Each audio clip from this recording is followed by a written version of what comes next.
is Mohit and welcome to the session on blockchain gaming, decoding blockchain gaming, and I will be discussing practical insights and solutions for the game developers.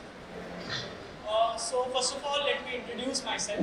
I'm a blockchain and full stack developer, currently holding the position of a blockchain engineer at Similarity Singapore. I'm also a project admin and mentor and builder server code for the Slow Lab organization. And in the past, I have been the part of Activics organization, doing some of code, some of Bitcoin. And I'm also a hackathon geek. I have won 30 plus hackathons till now, where I have developed multiple solutions on multiple blockchains. So so let's get started with the session. So the agenda for today is basically what exactly is blockchain gaming, why exactly we need blockchain gaming, and then we will be discussing the problems faced by the industry, like choosing the right blockchain and the tools and the liquidity issues that you need to solve while building such kind of applications. So if I start with the first question that comes in everyone's mind, that is why blockchain in gaming. Okay, we are all developing a lot of applications on the blockchain, and now this is a new thing that people are asking for blockchain to be implemented in the game, so that we have a lot of new features and we make it more practical. So now let's understand why we need blockchain in the games. The first part is the ownership of assets. We need to understand one thing: what exactly is a game? Okay, game is ultimately a bunch of graphics, and if you are playing any game, let's say Clash of Clans or PUBG or any kind of game, you would be having virtual assets in that, right? You would be buying assets, you would be having gems, you would be buying cars, guns. All those are ultimately what? Virtual assets. Now, if we bring blockchain on top of these games, okay, what will happen is those again are the virtual assets that are converted into NFTs and tokens. And the problem with the current system is whatever assets you have, whatever the assets you buy, you are not the owner. If the game dies tomorrow, your assets are gone.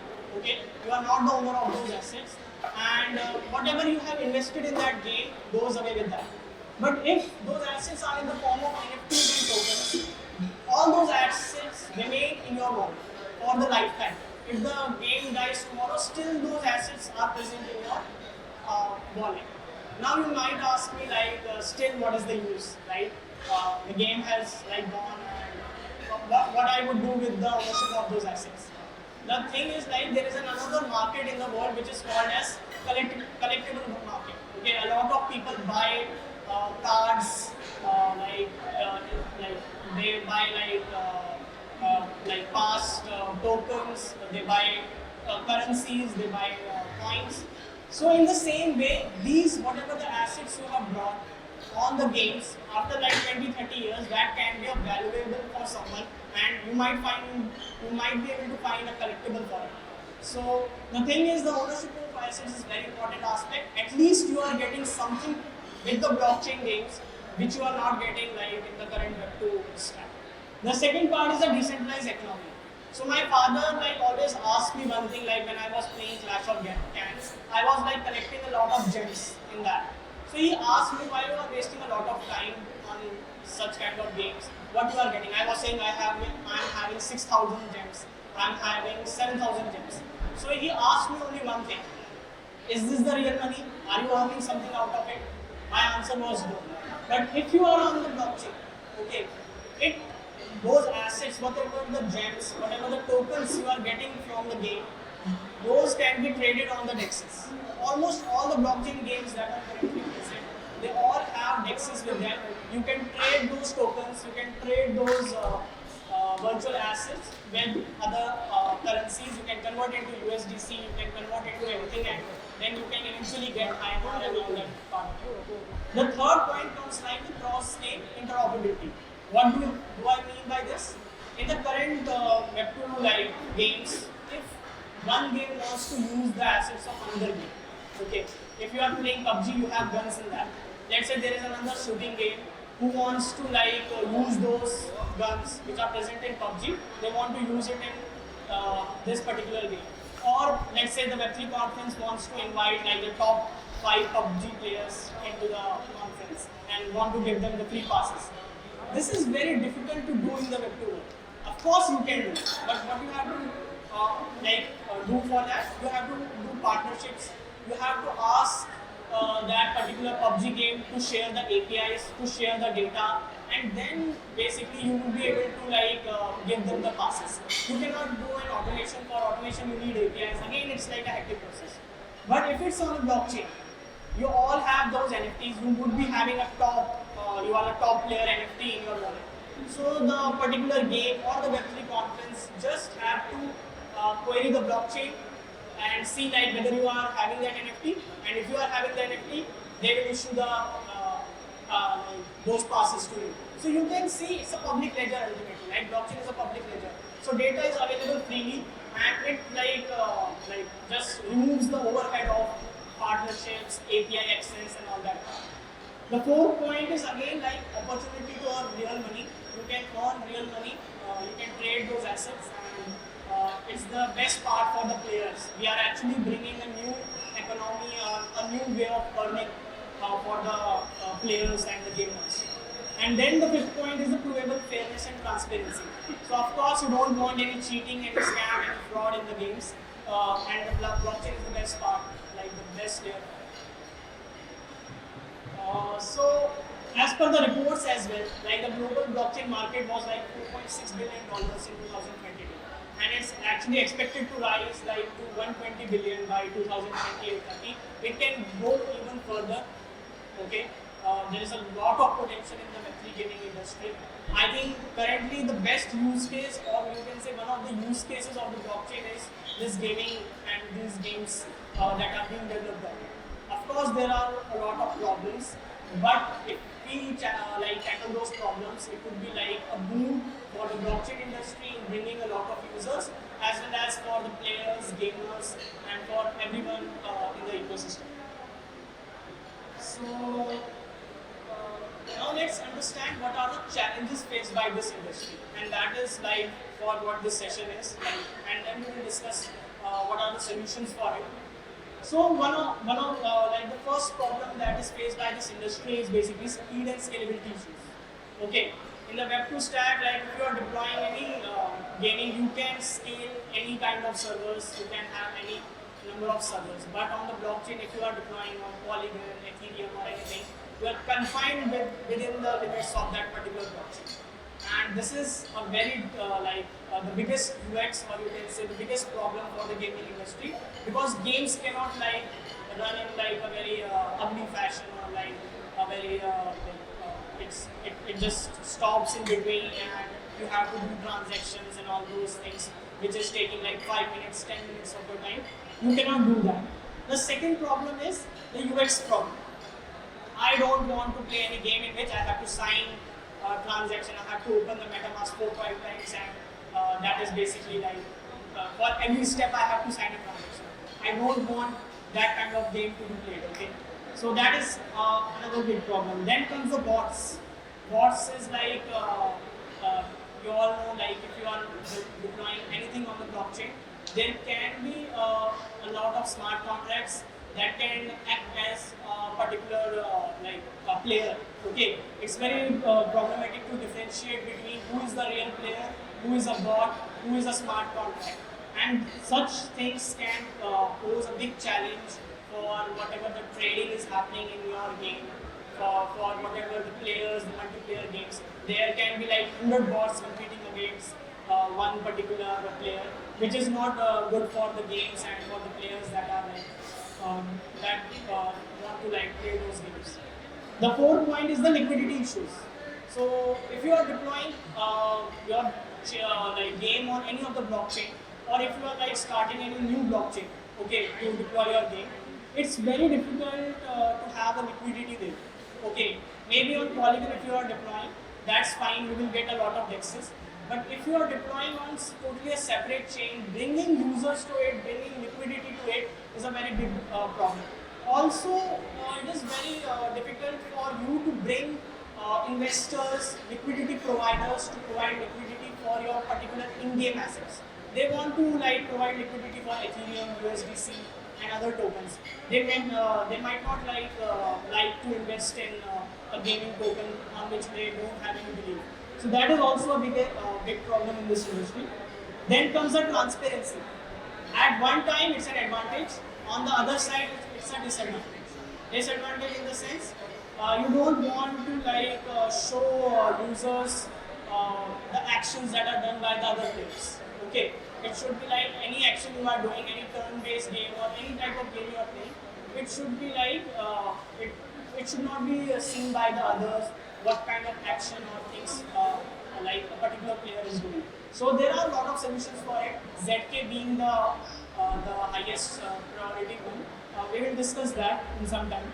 Then comes the learning curve, of course, coming from Web2 to Web3 stack, understanding a lot of chains, understanding a lot of things in the Web3 accounts and all those stuff. Pose a big challenge. And then there is technical limitations, of course. Not all the games can be built on the blockchain. Okay, whatever you can do in the Web2 world, you cannot do currently in the Web3 world. Okay, there are a lot of technical limitations on the smart contract level, on the blockchain level, on the UX level. But of course, there is a solution for everyone. So that we will discuss. And of course, please take care of the legal issues as well. I will be discussing the legal issues. It's not always just building a game and deploying it on the blockchain and start inviting the users. You have to take care of the legal issues as well. Like, are you legally bound to play such games, or you are legally bound to put funds of users in your game? So yeah. So let's understand the two terminologies. One is the blockchain games and one is the on-chain games. What is the difference? So in blockchain games, which I prefer most, that is like you have the game logic, game data storage and the state on the Web2 server only, okay? But you are having the digital assets, all the digital assets in your game on the blockchain, okay? Currently, most of the games are building in this category, okay? The second category is the on-chain games, where everything is on the blockchain and the smart contracts. Building such kind of games is a bit difficult, okay?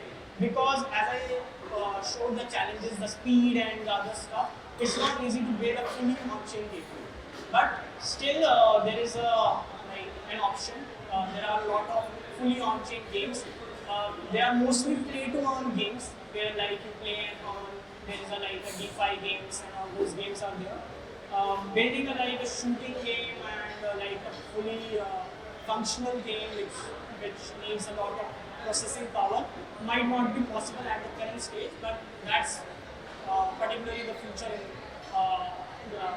In the future, you would probably be able to do that. So now, while building any game, the question that you need to discuss with your team and you have to ask yourself is own chain versus existing chain, okay, for your game, or deploy on one chain versus many chains, okay. So now let's discuss if you are deploying on the existing chains, what are the benefits? One of the benefit is already the users are there. Second one, you will have the liquidity there. You don't need to bother about the DeFi liquidity. You will already have a lot of bridges there to have cross-chain messaging and all that stuff. But you will get stuck on one point, which is the speed and the efficiency. In existing chains, already there would be a lot of applications, lot of games already deployed, and the transaction speed, TPS of those transactions, of those whatever the transactions you are doing, would be very high. And I think that is not the best way to go on a new game on which you want to fundraise or you want to make it public. The second part is the own chain, okay? And many of the today's game are basically deploying their own chain and deploying the game on that particular chain. Examples are DeFi Kingdom. Okay, there is another game called as Astro, which is which has deployed on own chain. Okay, there is Oasis games as well, which are deployed on subnets and own chain. The problem in own chain is you will fix the speed and scalability issue, but you will get stuck in the DeFi, the bridges, you have to build all that stack yourself, which will increase the development cost of your whole blockchain. If you are deploying on existing chain, you don't have to bother about the liquidity, bridges, and all that. But if you are deploying on if you are deploying your own chain, first of all you have to bring the developers to build that chain. Then you have to bring the developer and the community to build dexes, to build bridges, to develop whole ecosystem. And if you are like just a newbie, if you have not fundraised as of now, developing on an own chain can be a very costly thing to do. The next part comes like deploy on one chain versus many chains. Of course, you should deploy on one chain, but there can be cases where you want to deploy on multiple chains. You want to make use of the liquidity of all the chains, or the game is like that can be played from any chain. The only thing that you have to take care at that case is basically the cross-chain messaging part. If you are doing any operation on one chain, it should reflect on the other chain as well. Okay. Ultimately, what is blockchain? Blockchain is a database which is having a lot of nodes, and there are a lot of different blockchains. So if you are like doing any transaction on any of the chain, it's your task to develop such kind of system where whatever you are doing on one chain, you are able to query the data, you are able to pass the messages from one chain to another. So yeah, I think it would be clear by this like what would be the best way. I would suggest like if you feel you have a like very high TPS game and your game will invite a lot of users in the future or in the next 1 year, you should go with the own chain. Okay, but if you think you are just trying out and you are like on an intermediate level, I think the existing chain would be the better one to start with and to experiment. Now you would ask me the question like which blockchain to use. There are like a lot of blockchains in the market, and deciding between them is like a difficult task. It is not just for the gamers; it is for like the normal applications, dApps as well. So, if you want to go with the widespread adoption, I think the EVM chains are the best. You will find the whole community, everything there. If you want to use inbuilt advanced technologies, then I think you should go with the Sui, Aptos, Flow, Cosmos, Tezos.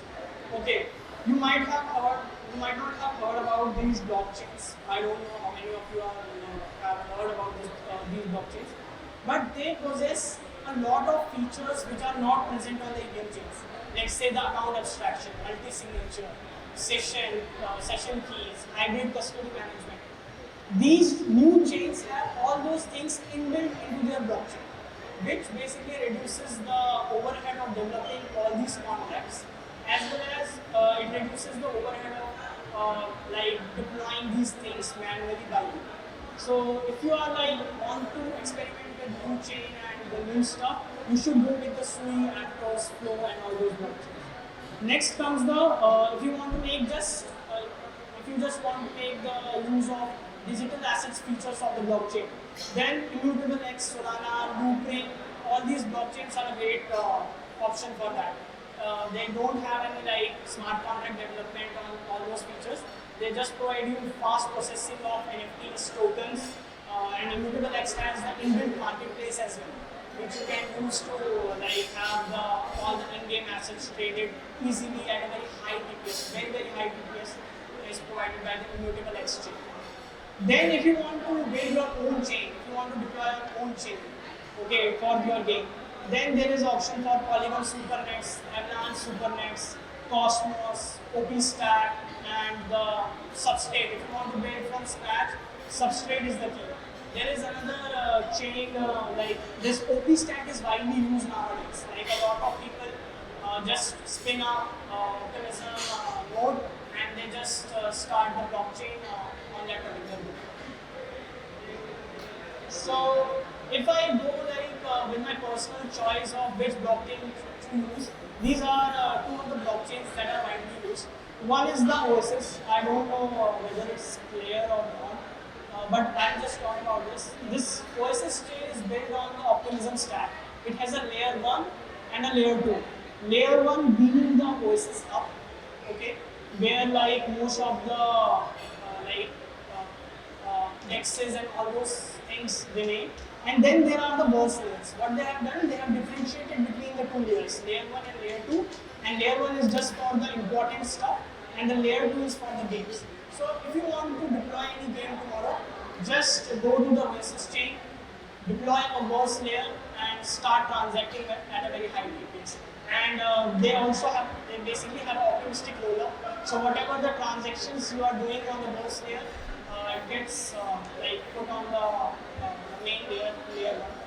Then comes the avalanche chain. Again, it's the same kind of thing, but has a different stack. It is bifurcated into three sub-chains. One is the exchange chain, platform chain, and the contract chain. So on contract chain, you basically deploy the contracts. On platform chain, you just deploy the whatever the new subnets you create. It manages those new subnets on which the games are deployed. So that's the platform chains where like you just fetch out the fork of a new chain, and that's basically a subnet. And then comes the exchange chain where you like basically exchange tokens and you create new tokens. So these are the two blockchains that are highly used. Oasis is a Japanese-based form, and a lot of games in the Japan are using this Oasis blockchain. So it's definitely a good try to see like how they are doing all this stuff. So some other blockchains to use in the market. There is like Polygon ZK EVM based on the ZK rollups. So if you want to use ZK technology, you can go with the Polygon ZK EVM. There is Linea also. Then comes OP Stack and AppChains, which I have talked about. Then comes this Flow, Aptos, and Solana. So Flow, Aptos, Solana has a very great feature in that. That is basically, first of all, they have everything, account abstraction and all those places, all those things in place in the blockchain itself. Then there is another thing in them is like resources. So in Ethereum, when you like have NFT or a token, it is ultimately a smart contract. In smart contract, we just put like there is a address and that address has this much balance. But in this Flow and Aptos blockchain, this is not the case. Smart contracts are different, resources are different. So smart contracts basically create resources, okay, and those resources are transferred to the wallet of the user. It's not a smart contract. Okay, smart contracts task is just to create resources. You can just think of creating money, and then the smart contract can transfer that money to the wallet. And the thing is that tokens or NFTs remain in the wallet. It is not in the smart contract. If you delete the smart contract, if you destroy the smart contract, those tokens or NFTs remain in that wallet. So this is very good use case for any of the chain as well as for the games. So many of the users don't know like about this Flow and Aptos. They have specially designed for this games and all that. And one of the best game like on Flow is NBA Top Shot. If you have heard about it, it's an NFT playing card game, and it was like one of the best-selling game I would say on the Flow blockchain, and it's still live. So now coming to like improving the UX part. Okay, this was all about like how to choose the blockchain, which blockchain to use, and what is in the ecosystem. Now the thing is like what to do to improve the UX. UX is very important. I have seen a lot of games coming to us to understand like how to improve the UX, what to do in all those cases. So first of all, you should make sure that there is no multiple wallet pop-ups. So what you can do for that? One way at the first level is used to use permit and all those functionalities, or the in Flow, the custody management and the multi-sig feature, so that they give you the permission and then you can transact. On the level 2, what you can do, you can use permit 2 kind of stuff that was developed by Uniswap. So you deploy your own contract, non-upgradable contract. You take money of the user in that contract, and then you design that contract in such a way that you have to take only one signature for a particular deadline, and you can just continuously transact for the rest of the time. So that would be level 2. And the level 3 would be the account abstraction and all that part, the smart accounts. So that is widely used, and I think a lot of wallets are present currently in the market. The second part is easy crypto buying options. So there are a lot of on-ramp and off-ramp solutions available for buying crypto. Okay, so you can just feed it into that. Then there is easy login and sign up. Okay, you should have an easy login and sign up. You can use Web3 or and other tools. Then there is like gasless transactions. You can use account abstraction for that. Bionomies. There is like GSA. And then you should have an inbuilt marketplace for sure to do all this transactions and all that. Now this is just an example. I will be sharing the slides, so you can just look on like what are the I have like clubbed almost all the available technologies that you can use for building games. So these are few of them, and you know like what exactly smart accounts are. I think a lot of sessions have happened on smart accounts, so I will not go in deep because of the time constraints. So now let's there is another option that for you that is basically invisible wallets. So don't put any wallet in that. Just deploy a wallet in the backend, the address for the user, and do the transactions. But you have to take care of the legal boundaries in that case, because you cannot keep the money of the user with you. Otherwise, you need a money license for that. So you have to take care of, in this case, like either it's a non-custodial wallet or it's just like you don't put it in the other format. So if you want to solve the DeFi and liquidity issues, okay, so this is like the compiled version of almost all the things that you can use. One is like using the cross-chain bridges. Okay, so you can there is an OP standard bridge for optimism, Synapse, multi-chain is dead. Okay, due to the hack. I would not prefer to go with the cross-chain bridges. I would better tell you to use cross-chain communication protocols. Why? You can, whatever the game tokens you are deploying, whatever the assets you are deploying, it is better to use this cross-chain communication protocol directly in your token, so that any user can transfer any token from one chain to another without using the bridges. It just relays the message from one chain to another that he has deposited amount on one chain, and on the other chain that token gets minted and transferred to the wallet. So there is no like dependency on another bridge where a hack could happen and can ruin the gaming experience. Then there are cross-chain wallets and the DEX and bridge aggregators, which just basically socket and DP can you pay on one chain and it will automatically route to another chain. So what else you need to take care of? First thing is like take care of the legal boundaries. Okay, I am repeating this multiple times because I have seen a lot of games coming up to us, but they don't have the legal knowledge and they are not able to continue with their game that they want to deploy. The second part is like use a ZK. Okay, use a ZK to hide the player actions. ZK would be the best use case for the games. If you want to hide the player actions, if you want to reduce the burden on the blockchain fully, you can have an off-chain component. You can do the transaction there and then put a ZK proof on the respective blockchain. So, and then use Singularity where I am working to do all these things easily. So in Singularity, there is like an easy to use interface. You can just request any amount, the game can request any amount, and SDK is available. And we just pay that. There is a like pop-up that comes, and you can choose any currency that you have in your wallet, and we will transfer it automatically to any other chain. Okay, we have a like authentication system as well. You don't need a wallet there. You just need to do sign in with Google, sign in with Twitter, sign in with Telegram, and a non-custodial double-sharded wallet gets created in the backend, which can be used by the applications and the games. We are available on like almost all the plug-and-play SDKs.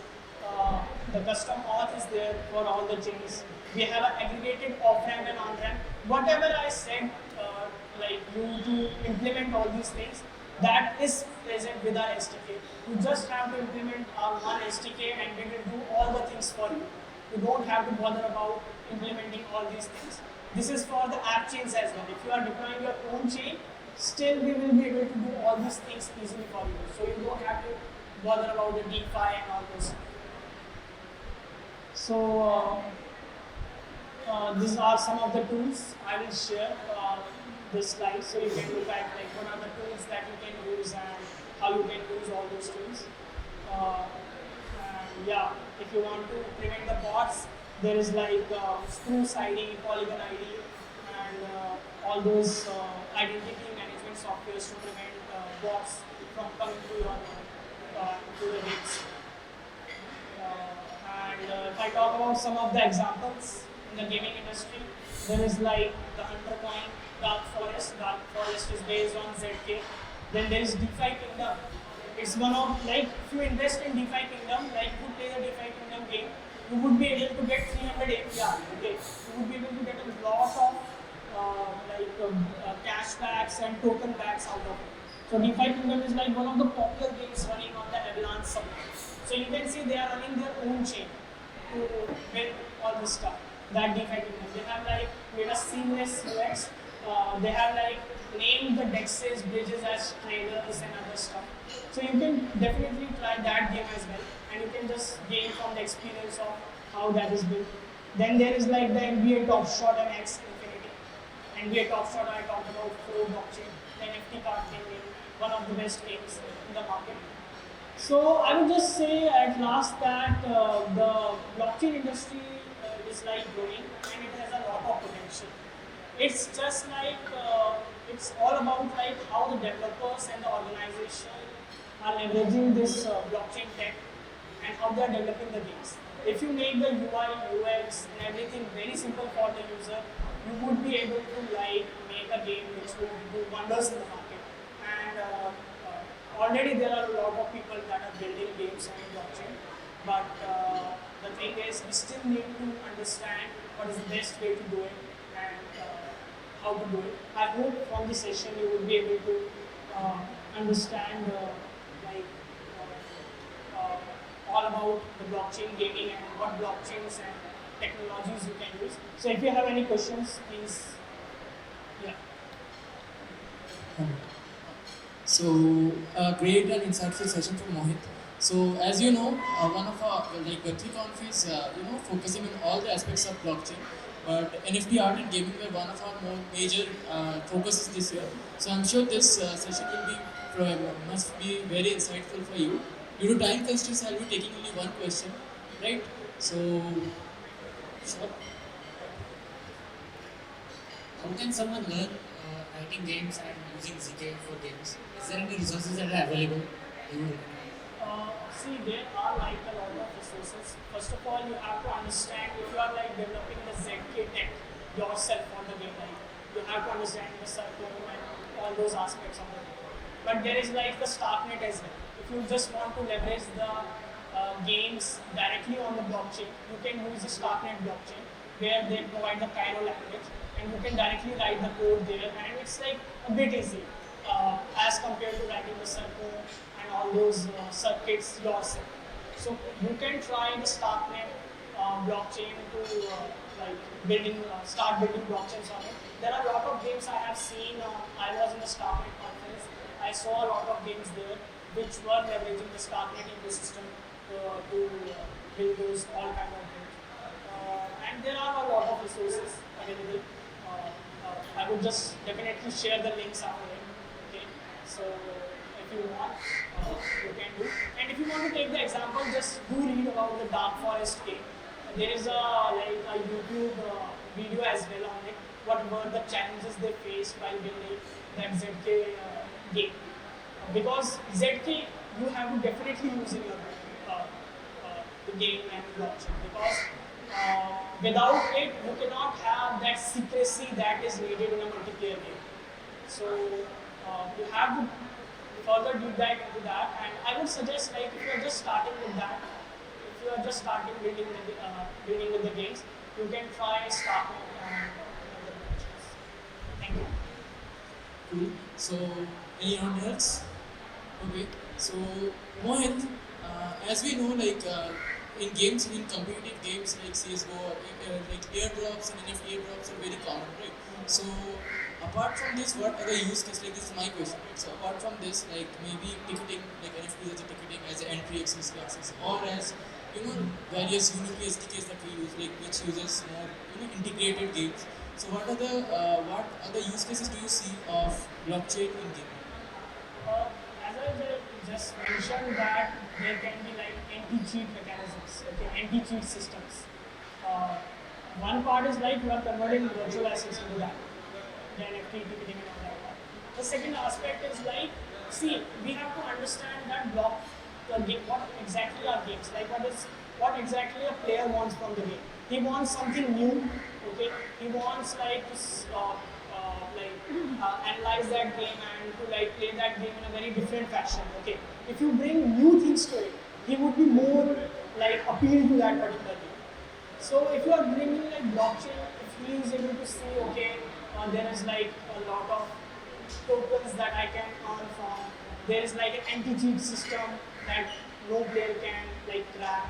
And then there is like the way blockchains are working, you can transfer assets and whatever he is doing on the particular game is being recorded on the blockchain for the lifetime.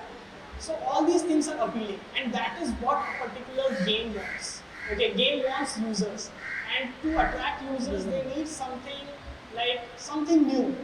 And I think the blockchain is the key to that, because Web2 is like full. You can just improve on the graphics, you can just improve on the new strategies that needs to be played. But if you bring like a totally new environment for the people to see the game in a different aspect, I think that's the best use case of the blockchain. Makes sense. As a gamer and blockchain enthusiast myself, I was really looking forward to the session. So people, can we have a round of applause for Mohit? So thank you.